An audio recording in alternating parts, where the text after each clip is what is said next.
The Life Cycle of a Tree by Bobbie Kalman.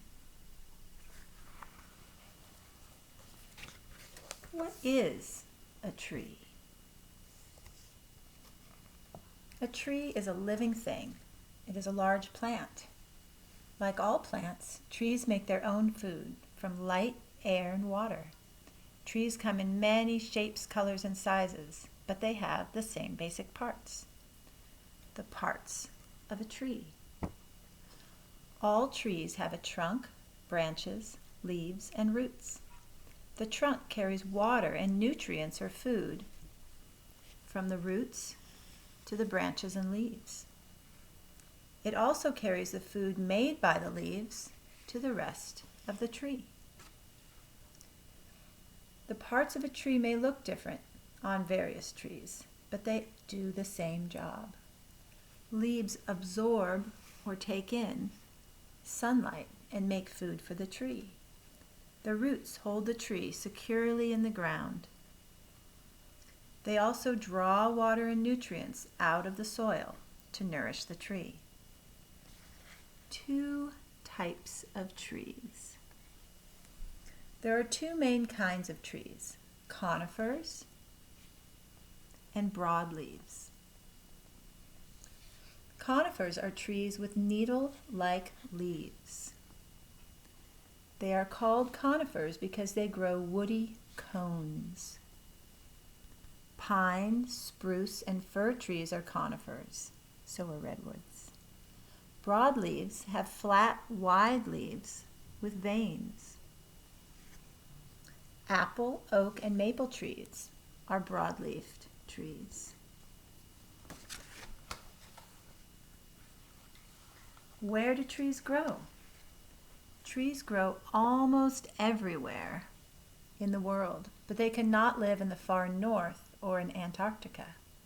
Each species or type of tree can only live in certain habitats.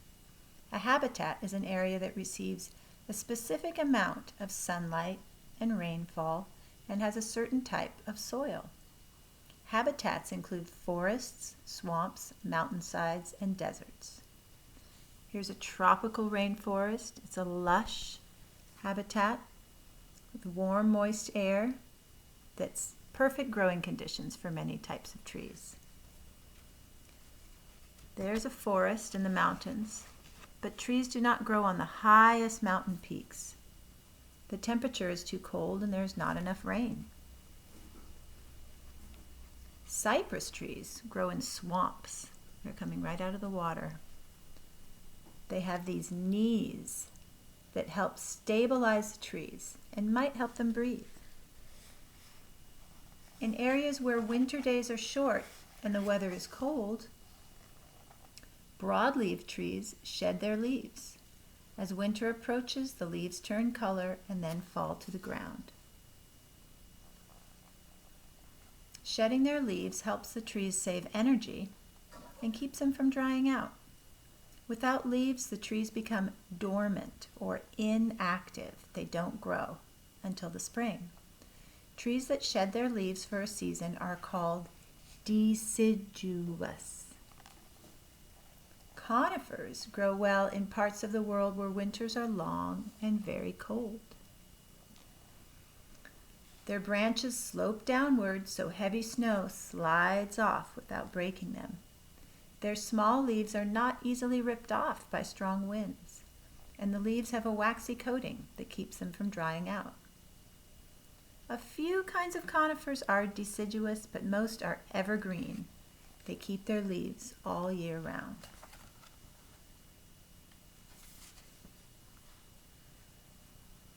What is a life cycle? Every living thing goes through a set of changes called a life cycle.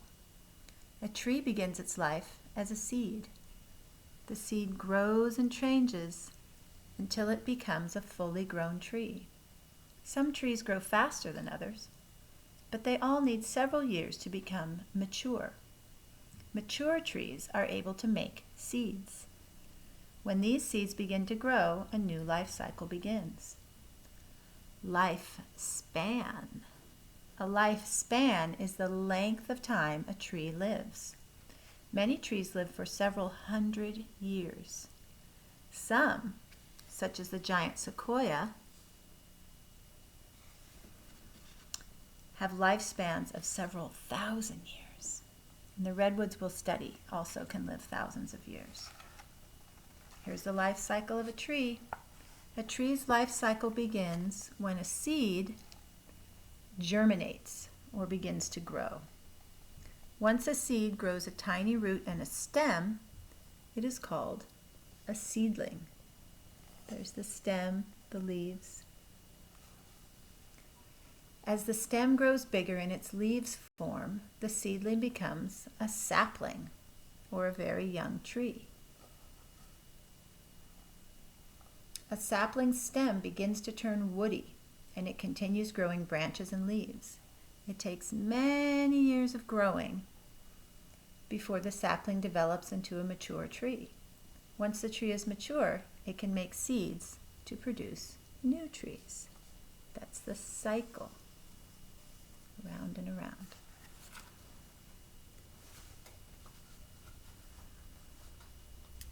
And I'm going to stop there, but we know about photosynthesis, where the tree or the plant uses the sunlight, the air, and the carbon dioxide we breathe out and creates the food for the plant, and a tree is a plant. The roots draw the water up and some other nutrients like minerals that the tree needs.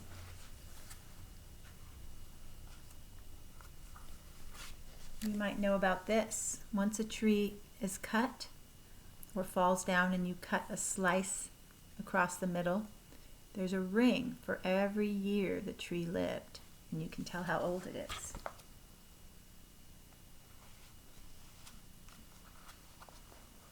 We know that trees flower as a way to produce their seeds.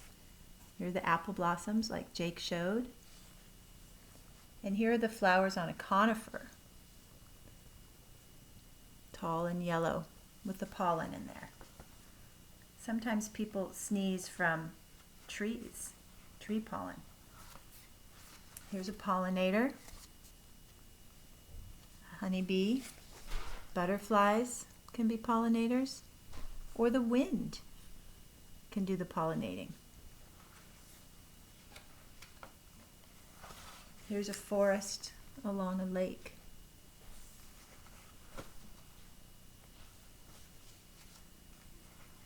And as we know, some trees make fruits, like the apple, pear, peach, plum, nectarine. Some make nuts. Some travel on the wind, like my maple trees and these wings. And here's inside a cone of a conifer. On Wednesday, I'll show you the tiny redwood cones from the forest near my house. Of course, trees feed creatures when they eat the seeds or the fruits and the seeds from the tree.